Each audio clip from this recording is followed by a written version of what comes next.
Apa yang nggak bisa ditembus gitu.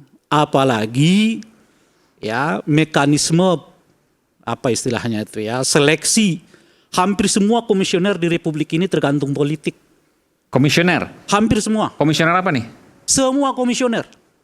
Semua berbagai lembaga? Anda sebut aja.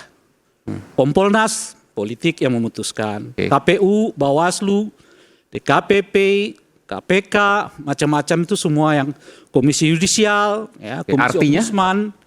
Artinya mereka yang dipilih ini kalau tidak memiliki betul-betul tanda kutip ya integritas yang kuat, sangat mudah ditembus oleh kekuasaan yang memang memilih mereka untuk duduk di posisi yang dimaksud itu. Gitu.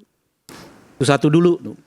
Lebih-lebih kalau kemudian apa namanya itu ya institusinya seperti KPK yang sekarang ini berada di bawah kekuasaan eksekutif.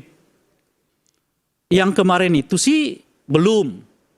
Karena belum masuk ke apa namanya revisi ya, masih di ujung tuh revisinya. Tetapi melihat begitu besar penolakan orang terhadap ketua KPK yang sebelumnya untuk tidak dipilih, lalu terpilih, kita mau bicara apa itu? Kan ada hajat politik yang begitu besar menempatkan beliau berada di posisi itu.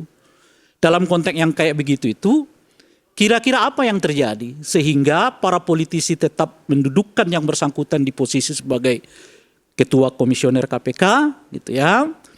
Dan oleh karena itulah muncul proses-proses sampai kemudian yang terakhir itu yang memilukan kita kan.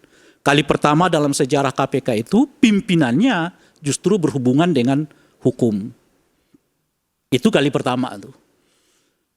Ini kalau kita runtut ke belakang memang nggak diseleksi betul nih. Kok bisa yang seperti ini bisa keluar gitu. Kok bisa yang seperti ini terpilih, bahkan duduk sebagai ketua KPK. Kan prosesnya di politik. Kalau lihat dari kaca begitu, itu yang kita pikirkan dulu itu memang jangan-jangan politik menghendaki orang yang memang mudah untuk tanda kutip diintervensi itu tadi. Itu yang justru dicari kan. Supaya apa? Supaya itu tentu saja kalau mungkin ada ini ada itu macam-macam itu ya bisa dilaksanakan atau mencegah ini mencegah itu juga bisa dilaksanakan gitu. Jadi berkaca dari situ kalau ditanyakan tadi itu apakah ada yang memesan, sangat mungkin terbuka.